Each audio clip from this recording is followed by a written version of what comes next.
I'm late. I'm late. I'm late for a very important date, and that's you guys.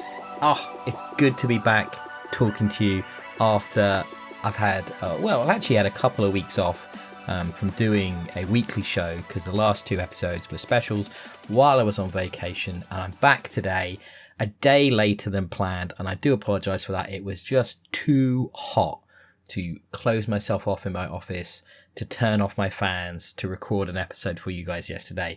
It's still really hot today, but I didn't want to wait any longer, and I tried to pick a time of day to do the record so that it's not too bad. But no, I do apologise, and once again I do apologise as well because I'm all by myself. Couldn't get another giant to join me this week. Hopefully I'll have some coming back to me soon. It was meant to be an After Dark episode this week if we'd followed the every 4 weeks cadence, but unfortunately Matt wasn't able to make it. But I have got him booked in the diary for a couple of weeks from now, I believe.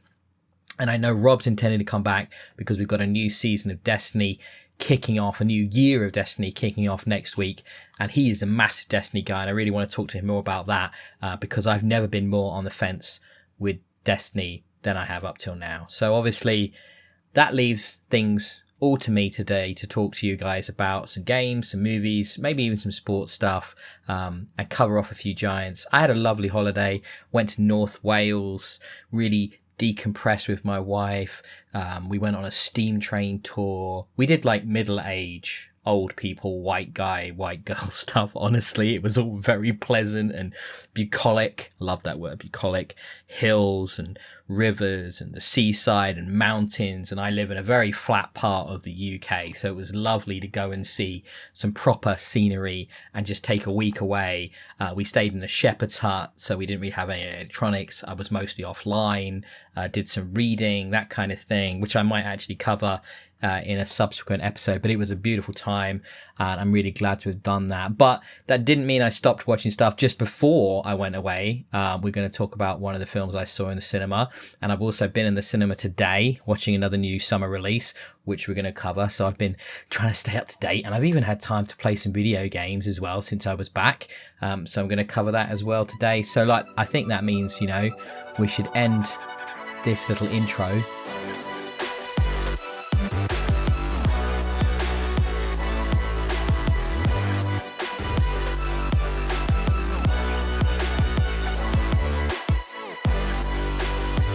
So while I was away, it kind of went crazy town in the land of video games with Xbox specifically. They went through another round of layoffs at Microsoft, in which the heads of the business, this is just awful news. I mean, basically Microsoft cut 9,000 employees across their entire portfolio, which had some real impact in the gaming space. It's still being kind of looked at what the ramifications for these cuts were, because while there were some direct job losses in the world of first party inside of Xbox, there will be other subsequent impacts around the industry due to how licensing deals that Microsoft have got in place, or publishing deals that they've got in place with these studios could be revoked. One of which that was discussed quite openly, quite immediately, was the effect it had on Romero Games, which is John Romero and Brenda Romero's studio. John Romero, famous creator of Doom and Daikatana and Wolfenstein, a real luminary in the gaming space. And basically they had some kind of publishing deal with Microsoft for their next game, with Xbox for their next game, an unannounced game, but they've been working on it for about 2 years in a studio of about 100 people. The reports are that basically that whole studio has either been furloughed or let go because the deal was revoked and fell through, and basically the funding was stopped. So that's looking not great. So John Romero and Brenda, they're currently trying to get another publisher to pick up the game, but for the time being, for all intents and purposes, those people are out of work. That game's development is completely on hold. It doesn't look great. It looks a bit better than it did as the news was breaking last week, because it really did seem like they were completely done. There is possibly a little bit of hope there, a little bit of light at the end of the tunnel for them, but we'll see what happens. There's certainly no guarantees. But then inside of the world of first party, studios such as, The Initiative, that was set up in California to work on a new Perfect Dark game. We got a little taste of it last year. That's gone. that's done. That whole studio is closed. Perfect Dark, the new one, the remake, is cancelled. Over. Everwild at Rare, another big game that had been talked about for many years that hadn't really been shown off much, had gone through, I think, some development troubles, cancelled. So people at Rare losing their jobs or resigning. Some very senior people who have been with the studios for like 30 years, basically, have walked away from Rare off the back of this. Reports at Turn 10, the developer behind the Forza Motorsport series of games, talking about how Forza Motorsport is no more, that they've canned that entire team that work on the sim-focused side of the racing game. Horizon is still being developed and the Fable game is still being developed, but that, Forza Motorsport was a key pillar in the first party games offering from the 360 generation forward till today, and that's done. That's over, just like that. Another one was ZeniMax Online, which is a part of the Bethesda suite of studios that Microsoft acquired. Their new MMO, unannounced, but reports were that it was going to be a sci-fi MMO. These guys obviously known for making Elder Scrolls Online, working on another project, meant to be really good, to the point where Phil Spencer absolutely loved the game when he had got his hands on with it, reports have indicated, and yet that studio is gone. That game is cancelled. Those people are fired. It's brutal. And this seems to be in a kind of strategy around AI, that Satya Nadella is leading this concept that AI is the next big opportunity to make money for Microsoft. And that's where the resources need to be focused. And that's where the time, the effort and the money needs to go because of AI. I'm of an age now in my 40s where I look at AI and for the first time ever, I'm feeling a little bit left behind by some of the technology that's coming down the pipe. I do not understand or see the love for AI. I don't get it. I use it a little bit. I've used it to actually help me create some of the artwork for the podcast. But beyond that kind of novelty aspect, the idea of AI being able to make lots of money for someone like Microsoft, I don't know how you monetize it like that. It's also quite terrifying from a creative standpoint where, so much of the creative output that we enjoy today, be it games, movies, TV, films, books, all of that could be replaced by AI. The leaps and bounds that it's come on in terms of the quality of its video generation just in the last 12 months is frankly staggering. If you look at what was being produced a year ago compared to what's being produced today, we're getting to that point where it's going to become harder and harder to understand the difference between what's been made by a real person and what's been created by a large machine learning model. It's really concerning for me because as a creator, as someone that likes to write, that has written a lot over the years, fiction and non-fiction, and that has produced podcasts and all of this, it might just all of it could be replaced by prompts and tweaks, and to the point where I've got enough content out there where if you wanted to create a AI model of my voice to imitate me, you absolutely could. There's definitely enough audio of me out there where you could do that, and you could train a model to do that, and then it could just read a script and pretend it was me, and that script could be generated by AI, the whole thing created inside of a machine based off some prompts, and that's it. You don't need to do anything with a real person anymore. It's a kind of scary prospect, and I mean, that's an interesting thing to say, isn't it? Because the fear of technology that overcomes people as they get older, as the technology seems less relevant and seems disruptive to their society and their way of doing things. This is the first time I think I've properly experienced that I'm actually looking at this and the effect it can have, and seeing only doom and gloom. And what we have to do is understand AI as a tool, as something that can be additive rather than something that replaces those creative voices and those creative thinkers.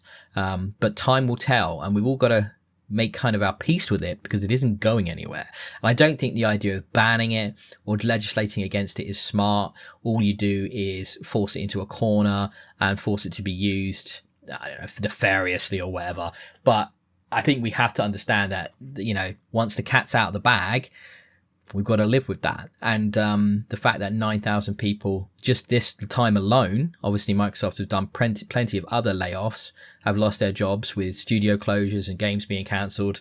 It's a sad world. It's a sad situation to find ourselves in, isn't it?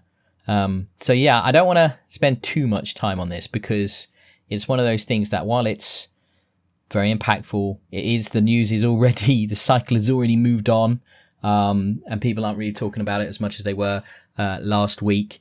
But yeah, I wanted to start with that because, you know, my thoughts go out to those people as somebody that has been made redundant previously multiple times in the past.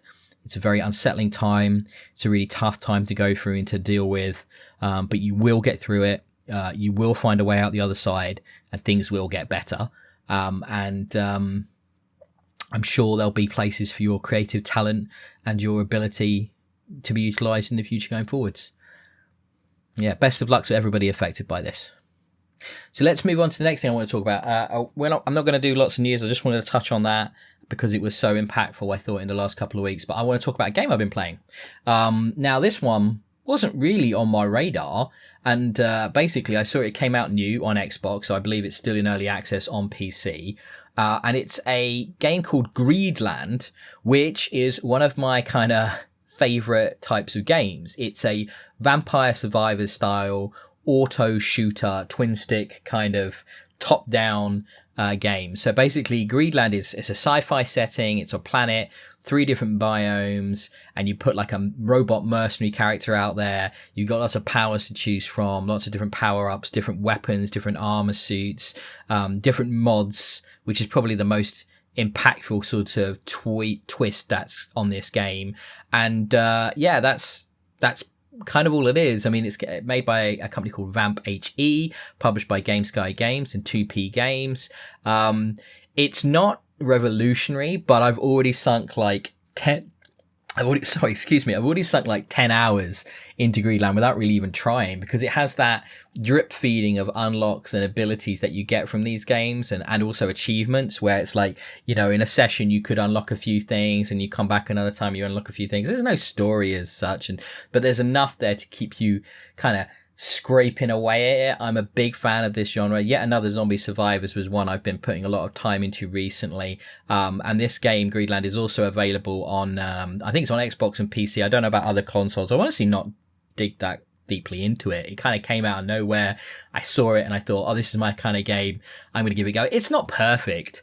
I mean, it looks nice. It's been developed using Unreal Engine. I think some of the problems is some of the UI is a bit rough. It's not been ported brilliantly to console in terms of navigating around some of the menus. The menus can be a bit impenetrable, and some of the kind of like pathing and the systems aren't that clear when you first start looking into it. You have to do a bit of trial and error and understand how different things relate to mechanics and things of that nature. Also, I've noticed some of the localization hasn't been quite finished off. I found in a few menus still some like Chinese characters, I think it's a Chinese developed game. I want to say, I'm not sure off the top of my head, it's Chinese or Japanese or something like that based on the characters that show up. But I did find a couple of instances where they hadn't been translated into English on that screen, but thankfully it didn't impact my understanding. Now, the game has released on console and it doesn't indicate that it's in early access in any way. I do hope they continue to support it and patch it, because I've had fun playing it, and it's certainly got that, scratches that itch of like, you know, loads of enemies on the screen, loads of colourful attacks proccing and popping off, loads of powerful guns and customization and loot mechanics and all of that good stuff that you get from a Vampire Survivors style game. And it knows exactly what it is. It knows that's what it is, and it knows it's playing into that. And I like the sci-fi setting. It resonates with me a bit more than a Vampire Survivors.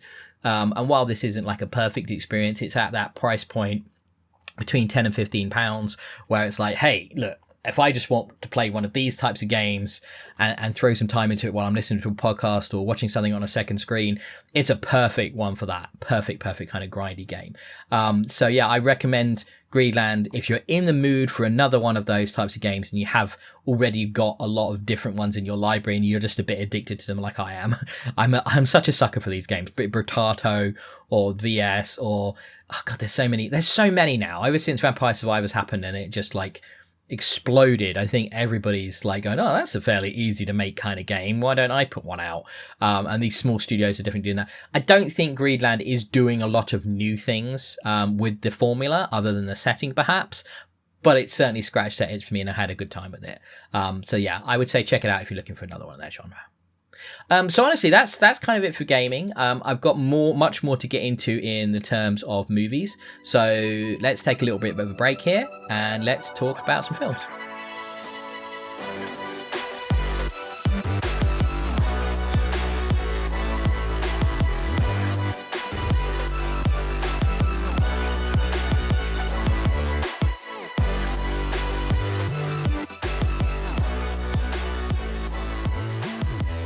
So, I just came back today from watching the latest big summer blockbuster out in the cinema this week, and that is Superman. Now, I do not intend to massively spoil Superman. However, as is often the case with me, and properties adapted from comic books and properties adapted or, almost adapted from themselves multiple times over the years, it's almost kind of hard for me to know what is and isn't a spoiler because I'm so immersed in this kind of world of superheroes due to one of my previous jobs and due to having seen and loved so many of these films. So, if you don't know that about me, stop listening now. That is a spoiler warning, but then, I'm going to get right into it and say, hey, if you don't know that Superman is Clark Kent from the planet Krypton, then I don't really know what to say. I mean, he's one of the most recognizable characters on the planet. He's an icon.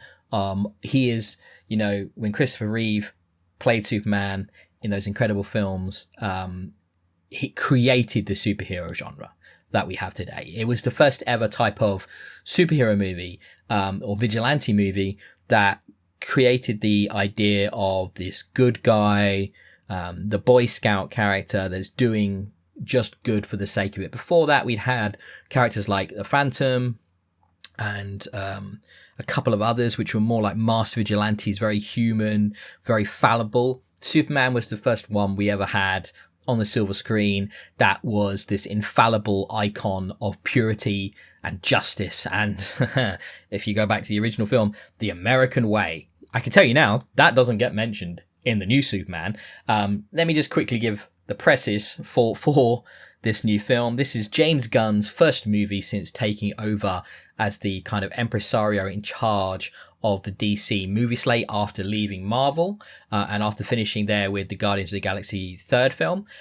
He's been joined here for Superman by David Corenswet, which is not someone I knew from anything before, but he's got the right look, he's got the right size and build, and he does his job well as Superman and Clark Kent. Opposite him as Lois is Rachel Brosnahan, which I know I've seen in a few other things. For me, the biggest kind of casting news here was Nicholas Hoult as Lex, and then we've got people like Nathan Fillion showing up as Green Lantern and various other characters that are in this movie as well, as we saw in the trailer, though I won't sort of run through all of those. At its core, this is a Superman movie, so Corenswet is really the core of this, and a lot of the success of this film hangs on his ability to be a convincing Clark Kent and to be a convincing Superman. And that's kind of the problem I have with this film. Not that Corenswet's performance isn't good, that the way Superman has been written for this film doesn't feel like Superman to me. Now, before I went to see this movie, I revisited Christopher Reeve, Superman 1 and Superman 2, Richard Donner's movies, and they are absolute classics of cinema. No one, including James Gunn, has done Superman as well as that Christopher Reeve performance directed by Richard Donner. Obviously, the amazing Gene Hackman as Lex Luthor in those films as well. Terrence Stamp shows up as Zod in the second one. It's a great cast, don't get me wrong. But that's still the quintessential Superman. Now, the trailers for Superman, James Gunn's Superman, really gave me the impression and the hope that we were going to see a slightly more Silver Age, classic era Superman. We did not get that. This is a very modern take on the Superman character. And honestly, we should never have hoped for that. This is a movie made by James Gunn, after all. He is kind of, in my head, the kind of quintessential postmodern sort of Gen Z appealing cinema director, making these movies with the Guardians movies and now with the DC universe. And for better or worse, what we're getting from that is this attempt to appeal to a younger audience, to a millennial audience, to kind of try to have their cake and eat it, to not be as dark as Zack Snyder, but also maybe not as light as some of the, especially the later Marvel fare, like the Marvels, which I think is actually in some ways a better Superman movie than this is. This, to me, I don't know why you take on Superman and try to give it edge. Superman is meant to be the bastion for truth, justice, and the American way, or humanity, if you like, if you want to take out the American way. He's meant to be a Boy Scout. He's meant to be infallible and pure. And while he, in this film, is trying to be that at times, he's also faced with the constant reminder that you can't do that in this world, that you are going to have to be more grey, that you will have to compromise your ideals. There is a reveal around his parentage that I did not like, and I will not spoil, but it felt unnecessary and is kind of the motivation for the entire second act, and I didn't like it. It was an alteration to the Superman backstory that felt completely unnecessary and felt like, ooh, we've got to do something to give this a more humanity, to give this more of a darker bent. And it's like, well, why are you making Superman then? Because he is meant to be the thing that everyone aspires to, and that is an example of how great humanity can be. And obviously the irony is that he himself is an alien, but he's learned his greatness from his adopted parents, from his place amongst humans. And he sees the inherent good in people and believes that they will be better because of that. Now that does get some lip service in this film, but at the same time, there is not a lot of his shining example leading others to be better, which is what you kind of want in a Superman movie. And it just felt both tonally mismatched and then very predictably a James Gunn film. Now, that's not necessarily a bad thing. He's made some really good films, like the Guardian series of movies for Marvel are very entertaining. However, there is a scene in this, like the whole film, the whole structure, he manipulates the audiences in a way you expect. If you understand the way James Gunn operates, this film has no surprises, because he basically structures the films, all of his films, in the same way. He likes to use animals in a specific way as well, which manipulates your emotions in a very kind of overt and sort of underhand way at the same time. He puts animals in peril consistently to give an emotional weight to the action around you. It's almost like he hasn't got the confidence to do that with humans, but somehow feels like jumping to animals, which everybody loves, be it, dogs, be it raccoons, we're going to connect with that more. And it just feels very, very manipulative and also quite lazy at times. There's also a fight scene in this, which I had 100% seen before. It was a really fun fight scene set to a really cool music track with a really cool character in it, but it was basically Yondu. The scene, when you see it, you'll be like, oh, it's Yondu with his magic arrow from the Guardians films. You use the whistle to control it, that guy. And there is that, they do it again in Superman. And it's like, it's cool, but we've seen it before, James. Like, did you get asked to do that thing again? Or did you just keep relying on your same limited bag of tricks? James Gunn is not a super creative director. What he is a director that understands the millennial Gen Z audience, or at least he thinks he does, and then desires purely to pander to that audience. The trailers, and I will agree with Matt on this one, they did give away a lot of this film. What they didn't give away is how dark the second act gets, especially with the imprisonment that you've seen in the trailer of Superman and what happens around that. There's a scene with Russian roulette in it, guys. I wouldn't have expected that from this film. And for shock value, it certainly works. But at the same time, it feels so unnecessarily over the top, even for someone like Lex Luthor, to do something like that. It's really crazy. And then, the way Lex is then dealt with later in the film, it's almost like the brutality that he's shown earlier is forgotten. It's very strange. It's like the tone is all over the place in this film. It's also calls itself a Superman movie, but you don't get a lot of Superman as a character. Like, he's in the film, but you don't get a lot of time with him, like actually getting to know him. And like Clark Kent is barely in the movie, though he has a couple of good scenes. And then you get a lot of time with these ancillary characters that we've seen from the trailers. There's Justice Gang, because they're not called Society in this. I don't know if you want to consider that a spoiler or not, but it's like a running gag that Guy Gardner, played by Nathan Fillion, wants to call them the Justice Gang. I don't even know why that's a gag. I don't get it, because they're obviously the Justice Society from the comics. So why are we playing with this name thing? It's not funny, and it comes up like repeatedly through the film. It just felt kind of torturous, to be honest.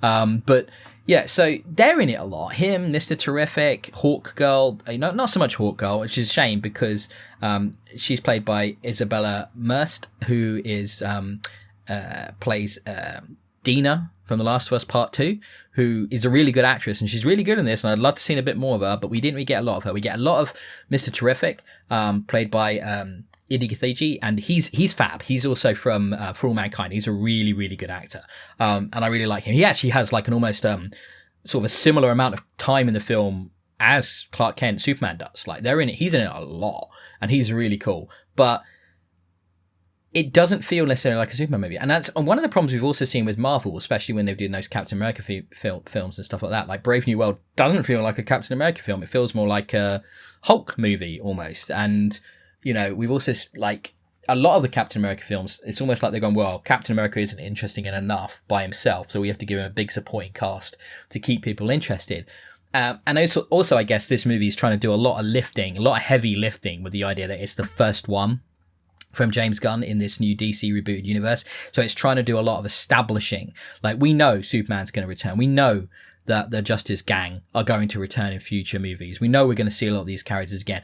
I was really disappointed by the mid sting at the end and the post-credit sting. Without any spoilers, there's nothing to them. I thought there'd be some setup or implication for this new DC universe, but I guess it's a conscious decision just to have these two very lightweight moments, which felt pointless. But, you know, I was hoping for a tease of a Batman. We did get a little bit of a Superman related tease for Supergirl. That's an upcoming movie that they're already shooting, I think, at the moment, which starring Millie Alcock, so there was a connection to that, but that wasn't in the post-credit stings. It just felt very predictable, very safe, kind of boring, had some good action scenes, don't get me wrong. The performances were strong. I think my boredom came from the fact that nothing really was attempted with this movie. And the changes that were made, like with Superman's parentage, just felt wrong. I like the fact that the film didn't start with him landing on Earth. There's actually a really quite ponderous opening kind of text on the screen moment. A film literally starts.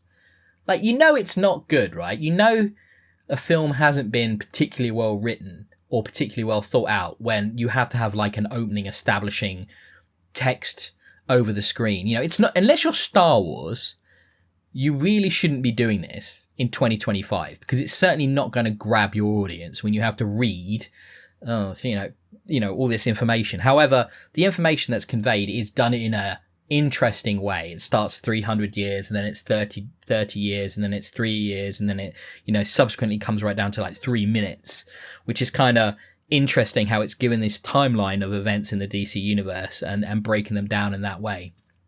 But it's still a lazy storytelling device that made me kind of groan in my head when I saw it.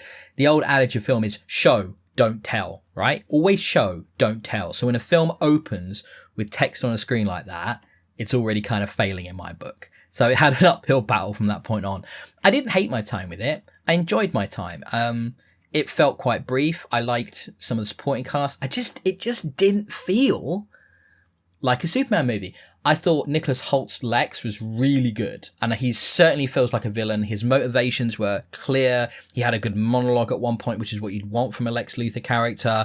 He seemed unhinged, deranged. All the action, everything in this movie, all of the things Superman goes through have been created and manipulated by Lex Luthor, which is what you want from a film like this. It just goes to an incredibly dark place in the second act, which doesn't connect, I don't think, with the tone surrounding that in the first and the third act. I guess what they're trying to convey is that this isn't the beginning of Superman as Superman, right? That's already happened in the timeline. This is Superman a few years in. He's still kind of working stuff out. He's not a fully experienced Superman, but this is the first time he's gone through these real trials as a character. But we just don't get enough of that from him. We don't get enough of that from Clark Kent. We don't get enough of the peril of Metropolis. We don't get enough of his influence on the people of Earth, of Metropolis, of what he means as a symbol and as an icon. Even though they keep doing these big moments showing off the, the icon of the S on his chest, as if that's should be impactful to the audience. But it's not impactful because he's not earning it in the story. And it just, this is a hot, fresh take. I'd love to have a chat with another giant about this at some point in the future when they've got a chance to see it and see what they thought of Superman. I would give it, if I was using a five-star rating system like I used to back in the day, when I used to review stuff more officially, I'd give it 3 out of 5. I didn't hate my time at the cinema watching it. I was left a bit disappointed. I was left a bit going, that was kind of predictable. So that was Superman, and now I want to go back. This is not going to be as an in-depth a review because I didn't take any notes after seeing this movie, and I saw it 2 weeks ago before going on holiday, before I went on holiday. So this is going to be more of my impressions. And I went to see F1, the movie, directed by Joseph Kosinski, starring, as everybody probably knows at this point because it's been super well promoted, but starring Brad Pitt and Damson Idris, with supporting cast Javier Bardem and Kerry Condon. And this was this was a surprise of a film. This was a bit of a surprise because I love F1. I am the audience for this movie. Oh boy. But I'm also probably their biggest fear because I am the knowledgeable F1 person who loves the sport going in to see this film. And that to them, that kind of criticism that could come from an F1 fan is the thing that they've obviously had to be very careful with this movie. So once again, I'm not going to actively spoil all the plot points of F1 the movie if you care, but I'm also not going to tiptoe around everything either because who has time for that? The concept here is Brad Pitt plays Sonny Hayes. He is like a washed up driver. He's in his 60s, literally playing in his 60s, his actual age, and he kind of just jobs it around the US, rocking up at different racing events to help out a team or to win a thing, use his experience, have a great time on the track, that kind of thing. And it opens with him basically in a kind of like NASCAR touring car, kind of Le Mans style race, just helping out a team. It's a 24-hour race, helping out a team perform really well at this local event, and they win. And it's actually, and do you know what? That was the moment I went, yeah, this is going to be good, because the way that the car racing was established in those opening shots, the way it was directed, the way it was shot, it looked amazing. It was exciting. It sounded great, looked fantastic. And I was like, right, even if all of the wrapping of character and story and plot is bad, as long as the driving looks that good, I'm going to have a good time. And that definitely at times carried me through the film. It only looks better and better. And when we get to the F1 cars and the way they're shot, it's Joseph Kosinski. The guy did Top Gun Maverick, right? So you've seen how he shoots high speed action. And he also did Tron Legacy, and that actually randomly reminded me in one scene of this movie you could tell he had. But basically, he's got this camera rig set up where, the drivers are, the actors are really in the cars, really in the planes, and there's a camera right in front of them, kind of operating that camera as well, and you feel totally immersed. You feel like you're there with them. It's high octane, and it's just super exciting to watch. And never has Formula One looked more exciting. And of course, being a movie, what we knew we get in this movie, which is that, yeah, we're going to see racing, good racing, but we're also going to see terrifying crashes and action that results in offs and things of that nature. And we absolutely get that in this as well, in the way you'd expect. And it's emotional, surprisingly emotional and heart-wrenching, and you get swept up in it.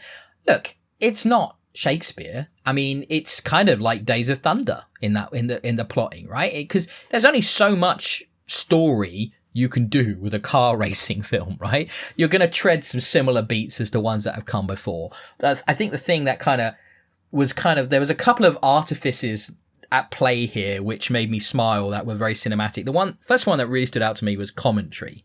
So they get David Croft, they get Martin Brundle to do commentary in this film like they do on the broadcast of F1, but they broadcast it, they put like an effect on it. So it's like they're broadcasting it around the track and the stadium as well. That doesn't happen in real life, but they kind of use it to try and make you feel like, so that the characters can almost interact and react to the commentary they're hearing at the locations on the track. So it's a very strange artifice. It took me out of it the first time they did it, but once I kind of got used to it, the idea that commentary was being broadcasted locally as well as on the television, I was like, okay, I get why you're doing it, because you're trying to put everything in one place and try to remove, you know, you're trying to put the kind of have your cake and eat it. You're trying to put the audience of the film in that location, but you also want them to have that commentary because it's such a part of the Formula One experience, and it also helps tell the story and helps tell you a bit more about what's going on, because a Formula One race is a fairly complex affair, right? You've got tyre strategies, you've got pit strategies, you've got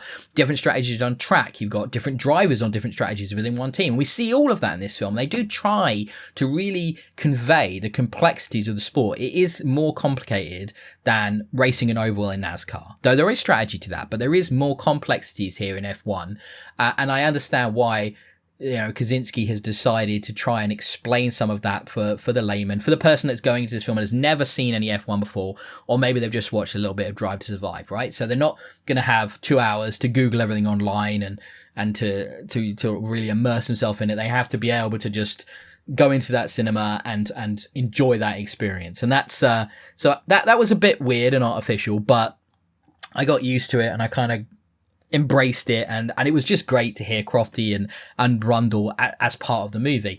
The other one was the idea that Sonny Hayes, as this washed up driver, he had a shot in F1 many years ago, had a really bad crash, and he's come back, he's jumped straight in a car, and he's competitive. First of all, that's bizarre, but then secondly, he starts kind of like calling the shots in the team.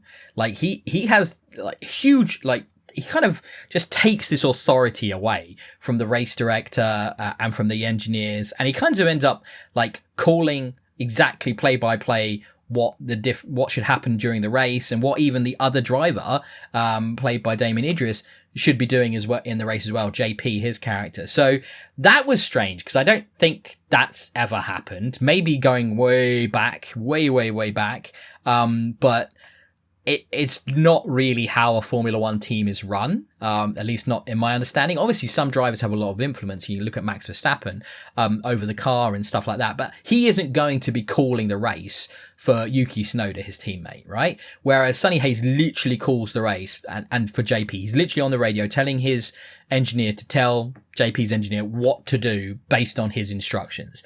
And that was kind of strange, but it was important for the plot of the film, and it showed his experience and his ability. And the kind of the crux of this is that, you know, he's been called to this team that's struggling by his friend, played by Javier Bardem, who's going to lose the team.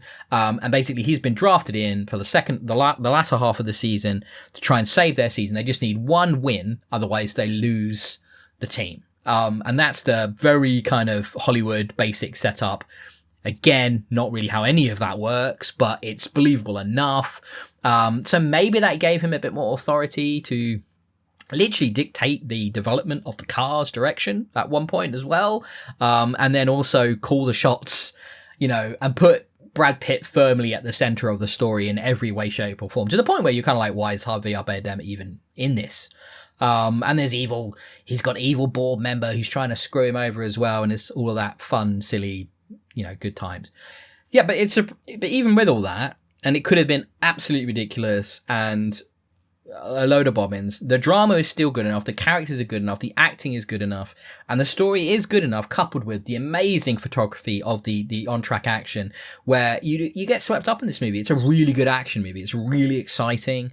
It's really good fun. There's some romance in there. There's drama in there. There's, you know, plot twists and good character moments, as well as lots of great on-track action, which obviously the artifice of Brad Pitt stuff really helps drive some of the crazy stuff he gets away with on this racetrack, stuff that probably would have got him banned. Like, and they do talk about how, you know, he's flirting with more, you know, points on his license and he could get a race ban and all stuff. And that stuff does get talked about during the film by Brundle, usually on commentary and stuff like that. But yeah, he kind of like, he's all about winning at any cost. Sonny Hayes' character, though, you know, obviously that's part of the character arc as well. So some of the calls that they make in terms of strategy is just like hilariously out there.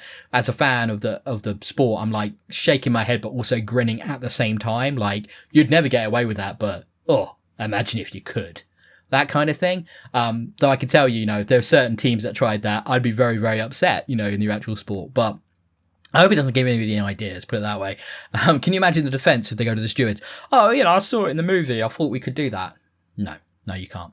But no, I really liked it. I think I'm really looking forward to getting on 4K Blu-ray and watching it with the IMAX scenes and things like that on my home setup, so I can see it again with Atmos and things of that nature. I really want to see it again. That should say it all, really. I really want to see this movie again. I had a really good time with it. And it was a better movie than Superman in my books, right? A couple of weeks' time, we got Fantastic Four, and that will hopefully save the superhero genre for the year. But F1 the movie, I think even if you're not a massive fan of the sport, you're going to have a good time. You're going to have a good time. The cast is good enough. The way it's shot, the cinematography is good enough. The story is good enough that even if you don't know anything about F1, you'll enjoy that. So yeah, that's the end of my chat about F1 the movie. And do you know what? I'm going to come back with one final bit, and I'm going to talk about Formula One, the sport.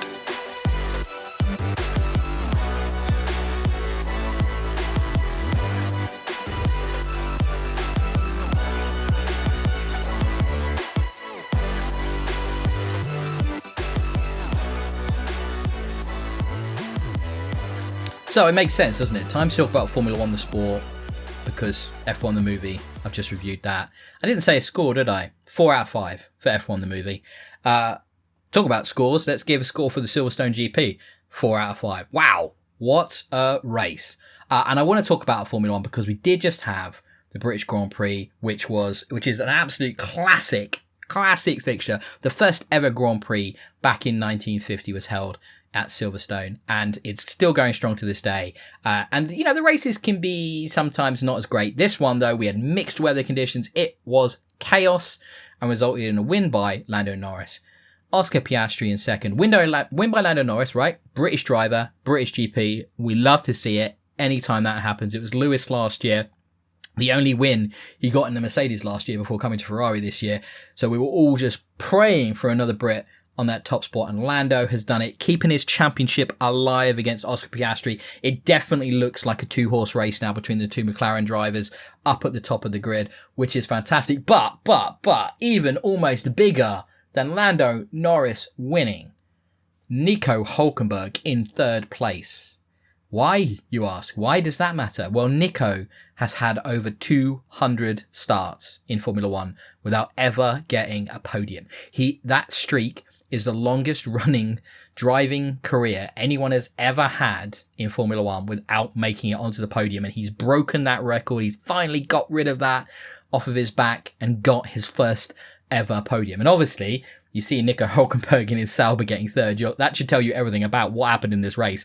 It was crazy. There was so much drama. The weather, oh my word. But almost eclipsing the drama of on the track there at Silverstone. This week, the news has come out that team principal of Red Bull, Christian Horner, has been sacked.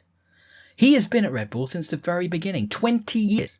Many championships under, from Max Verstappen, but also going back to, the incredible times he's had with other drivers. Many championships under their belts, and yet he's gone. Now, Christian last year had some allegations levied against him about some not so great stuff, working conditions, sexual harassment, things of that nature. Nothing came of them. But it's all still very muddy and unclear what's happened here. Now, the team hasn't performed well that brilliantly last year or this year, but, they've still won some races. It's not like they're, on a duck egg here. They're not at the bottom by any means, but Red Bull have made that decision to get rid of him. Now, we're still waiting to see what happens. It's very curious as to, there are rumours that Max is in talks for a change of seat, that he might go to Mercedes next year, things of that nature. But there's obviously a lot more to this story. This doesn't just happen for someone like that, especially while they are facing challenges, it is not a case of they are being terrible. And everything that also seems to have come out around this is that it was a surprise for Christian Horner, that he was kind of let go without a lot of warning, which is even more shocking. That's not normally how these things happen unless there's a massive red flag. to use the racing term and the life term. Something has happened there where Red Bull have said he's got to go. Real drama off the track this time. Yeah, on the track and off the track. Great Silverstone GP. My favourite GP is coming up in 2 weeks' time, and that is Spa. Now, Spa hasn't always given us the most exciting races of late, though it's an absolute classic track. Can be quite a dangerous track, depending on the weather conditions especially. We have had some very sad fatalities in the lower formulas there over the last few years. So obviously we hope nothing like that happens this year, but it can also be a very dramatic race. And I love it. It's just this track that winds through the Ardennes forest. It's got so much history. It's one of the oldest tracks on the calendar now as well. And it's beautiful. It's the longest lap in any race of the year. And obviously we're just hoping. I'm a big McLaren fan. They've been my team for a very, very long time, ever since I was a little kid. So to see them on top, looking like they're going to get both the Drivers' and the Constructors' Championship this year, I am pumped for this McLaren resurgence. And while I've not been a Red Bull fan for a while, this stuff around Christian Horner is really shocking. They've got the guy, I forget his name, I want to say Dietrich Maschitz or something like that, who has stepped up to fill, let me just see if I can find his name, to fill Christian Horner's seat, as it were, as the team principal. It's just so shocking. I mean, I couldn't have predicted that after the things that happened last year. Oh, sorry, Laurent Mekies is now stepped into the role. Everything had been sort of sorted out from last year, unless it hadn't, right? Unless there's been new stuff. So, we'll just have to see what happens. But yeah, it's all quite discombobulating at the moment in Formula One. And I would say watching the movie is your best shot, because it's definitely the least insane thing that's happening. The actual stuff that's going on around Formula One behind the scenes right now seems pretty chaotic and crazy. We've also got next year is all going to be new regulations, and it's always exciting to see what that means for the cars and development. I guess the first nail in the coffin around Red Bull though was when Adrian Newey, their technical director, left. And was poached by Aston Martin. And that's kind of was the beginning of them sort of struggling with the car a bit, and Max complaining continuously about how it felt. There's always something wrong with it every race. He's on the radio complaining about something, and he's not happy with how it feels or how it's responding. And the other big red flag around it is that the second driver, whoever it is, they've been through so many, sat next to Max, but whoever that driver is really has a hard time with that car. Like they cannot get a hang of it. They've obviously designed the car around Max's driving style, but even then you'd expect the second driver of one of the best teams to be at least within a few places on the grid, or a few places finishing the race at the end of the race, but they're often at the back. So there's something a bit squiffy about the whole thing. I'm not sure how much longer there will be a Red Bull team with stuff like this. Teams can come and go, and obviously what happens is the infrastructure around that team will be acquired by another interested party. So that's why, for example, Toro Rosso or the Racing Bulls, the second Red Bull team, it actually used to be Minardi, which was a different team entirely, but they bought the infrastructure and they bought the team to make a sort of feeder team for the Red Bull main team. So that's quite common, and there's more interest than ever for car manufacturers to get back into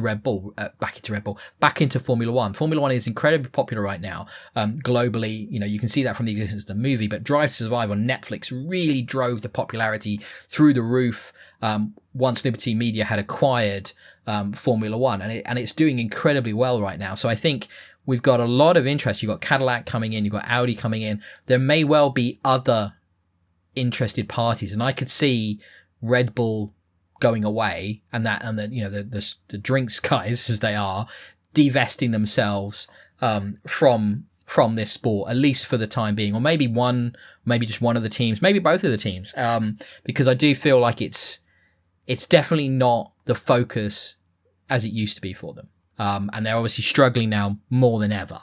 Gone are the Sebastian Vettel days, and it looks like gone may be the Max Verstappen days, and they don't have a lot of exciting prospects on the horizon in terms of drivers either. So it's a bit of a fallow period for them. Exciting times ahead in Formula One. I'll leave it at that, though, because I don't want to bore you all to tears with me monologuing on Formula One, because I know it's a fairly niche interest.